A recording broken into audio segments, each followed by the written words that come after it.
दूसरी जंग अजीम के दौर में रूसी महाज पर लड़ने वाले जर्मन सिपाहियों के लिए रात के सन्नाटे में एक आवाज़ सबसे ज़्यादा खौफनाक समझी जाती थी। एक ऐसी आवाज़ जो जिस्म में कपकपी और दिल की धड़कन को रोक दे। हल्की सी सरसराहट, जैसे हवा किसी लकड़ी के ढांचे को चीरती हुई गुजर रही हो। इन आवाज़ों के बारे में जर्मन फौज का ये कहना था, जैसे एक चुड़ैल रात के अंधेरे में अपनी झाड़ू पर उड़ती हुई आग की तरफ आ रही हो। और इसके बाद देखते ही देखते बमबारी शुरू हो जाती थी। ये खौफनाक आवाज़ PO2 बाइप्लेन की थी, जिन्हें रूस की 528वीं नाइट बॉम्बर एविएशन रेजिमेंट की खवातीन अपने दुश्मन पर हमला करने के लिए इस्तेमाल करती थी, जिसकी वजह से जर्मन्स में डर पड़ता था और वो इसी खौफ की वजह से इन खवातीन को नाक्ट हेक्सन या नाइट विचेस कहते थे। तो नाक्ट हेक्सन असल में कौन थी? वर्ल्ड वॉर 2 के दौर में जहां अमेरिका की women air force service pilots domestics logistics और परवाज़ों की टेस्टिंग में मदद करती थीं, ताकि मर्द हजरात जंगी महाजों पर आसानी से लड़ सकें। वहीं दूसरी तरफ सोवियत यूनियन की 528वीं नाइट बॉम्बर एविएशन रेजिमेंट की तमाम खवातीन ना सिर्फ पायलट्स थीं, बल्कि नेविगेटर्स, ग्राउंड क्रूज और सपोर्ट स्टाफ में थी। इस यूनिट को मेजर मारीना रोस्कोवा ने मुनज़्ज़म किया, जो रशियंस की एमिलिया ईयरहार्ट कहलाती थी। मारीना रोस्कोवा सोवियत यूनियन की पहली खातून थी जिन्होंने प्रोफेशनल एयर नेविगेटर का खिताब हासिल किया। उन्होंने अपने करियर का आगाज़ ओपेरा सिंगर बनने के ख्वाबों से किया, लेकिन बाद में वो एक मिलिट्री इंस्ट्रक्टर और मुल्क की पहली खातून नेविगेटर बन गई। रोस्कोवा ने बहुत सी परवाज़ों में मुतअद्दिद रिकॉर्ड बनाने के साथ साथ 527वीं बॉम्बर एविएशन की बुनियाद रखी और इसे कमांड भी किया। सोवियत यूनियन में खवातीन पायलट्स कोई नई बात नहीं थी। 1930 की दहाई में हज़ारों लड़कियां फ्लाइंग क्लब्स में तरबियत हासिल करती थी, मगर जब 1941 में जर्मनी ने रशियंस पर हमला किया तो औरतों को दूसरी फोर्सेस में तो शामिल किया गया, मगर इन्हें सोवियत एयरफोर्स को ज्वाइन करने की इजाज़त ना दी गई। इस फैसले पर सैकड़ों खवातीन ने रोस्कोवा को लेटर्स भेजे और पूछा, जब हम ज़मीन में लड़ सकती हैं तो आसमान में क्यों? रोस्कोवा ने ये खतूत जोसेफ स्टालिन को दिखाए, जिसके नतीजे पर स्टालिन ने इन खवातीन के हौसले और जज्बे से मुतासिर होकर इन्हें फाइटर पायलट्स बनने का हुक्म दिया, जिसको देखकर हज़ारों खवातीन ने भर्ती होने की दरख्वास्तें भेजी और इसके नतीजे में 3 मुकम्मल खवातीन रेजिमेंट कायम की गई। 586वीं फाइटर एविएशन रेजिमेंट, 527वीं बम्बार एविएशन रेजिमेंट, 528वीं नाइट बम्बर एविएशन रेजिमेंट। हर रेजिमेंट के लिए तकरीबन 400 लड़कियों का इंतखाब किया गया, जिसमें ज़्यादातर यूनिवर्सिटी की स्टूडेंट्स थीं, जिनकी उम्र तकरीबन 18 से 25 के दरमियान थी, जिन्हें एक साल में वो तरबियत दी गई जो आमतौर पर एक साल में मुकम्मल नहीं होती थी।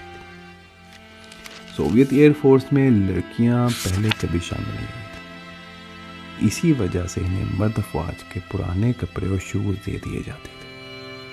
कपड़े जो खास ढीले ढाले और बूट्स ऐसे जो ज़्यादातर खवातीन ने अपने बिस्तर का कपड़ा फाड़ कर उनमें एडजस्ट किया, ताकि उनके पाँव टखनों से बाहर ना निकल सके।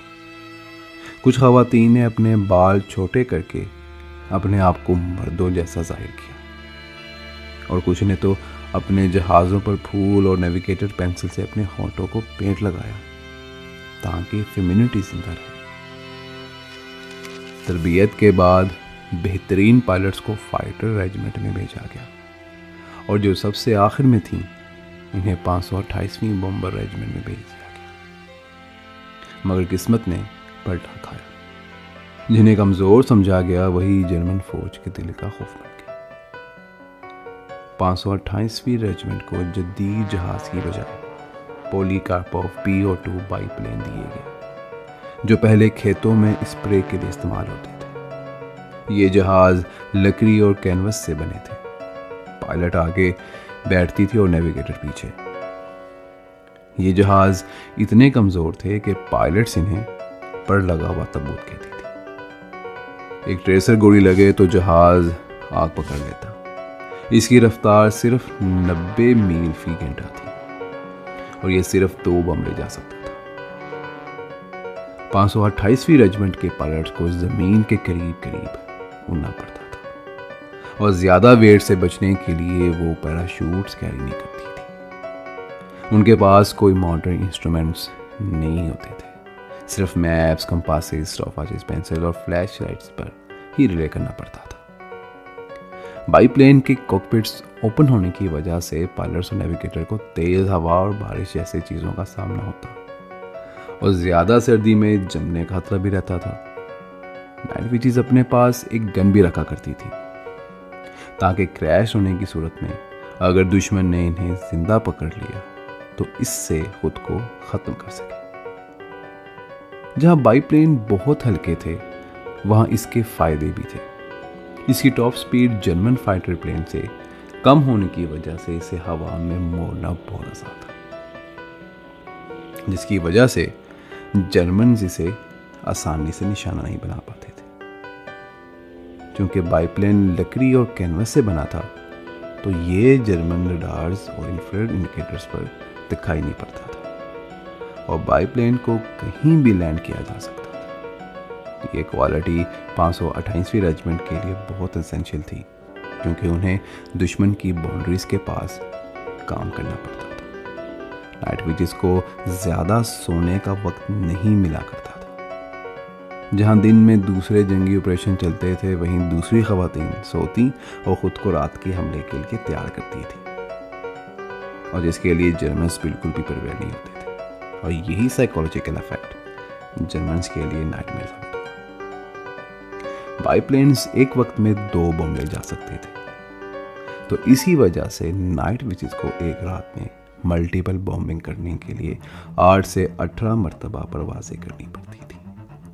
वो 2 बम गिराती, अपनी टेम्परेरी बेस पे वापस जाती, रिफ्यूल करती और 2 और बम लेकर अगले टारगेट पर चली जाती और हर एक टारगेट पर पहुंचने के लिए उन्हें 30 से 50 मिनट का वक्त लगता। बाज़ औक़ात नाइट विचेस गोलियों से छलनी हुई परवाज़ों के साथ वापस आती थी। 528वीं रेजिमेंट की हर परवाज़ जहां पहले से ज़्यादा ख़तरनाक होती थी वहीं जर्मन्स की हर स्ट्रेटजी का मुंह तोड़ जवाब देते। जर्मन्स हर बार अपने उन इलाकों की हिफाजत करते जहां सर्च लाइट्स और एंटी एयरक्राफ्ट गन्स नस्ब थी। उन्हें यकीन था कि उनके इन्हीं इलाकों को बमबारी का निशाना बनाया जाएगा।